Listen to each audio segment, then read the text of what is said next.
নমস্কার, আশা করছি আপনারা সকলেই ভালো আছেন। আমিও খুব ভালো আছি। আজ অনেক দিন পর আবার ব্লগ ভিডিওতে আসলাম। তো দেখুন বন্ধুরা, আমার বাবা এখানে কিছু সবজি লাগিয়েছে সবজি বাড়িতে, আমি সেগুলোই দেখতে আসছি।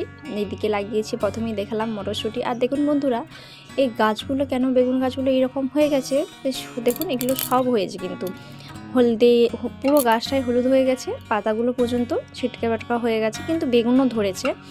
আর এই দিকের গাছগুলো দেখুন কি সুন্দর আছে, এই দেখুন। আর এইদিকে দেখুন সমস্ত পুনকো শাক, পালং শাক লাগানো আছে, গাছেতে বেগুনও আছে দেখুন। এই দেখুন কিছু বেগুন মা এই তুলে নিয়ে গেল, তারপর আমি আসলাম তো তাই আর বেশি দেখাতে পারলাম না। দুটো একটা আছে এখনও গাছে, সেগুলোই আপনাদের সাথে শেয়ার করছি।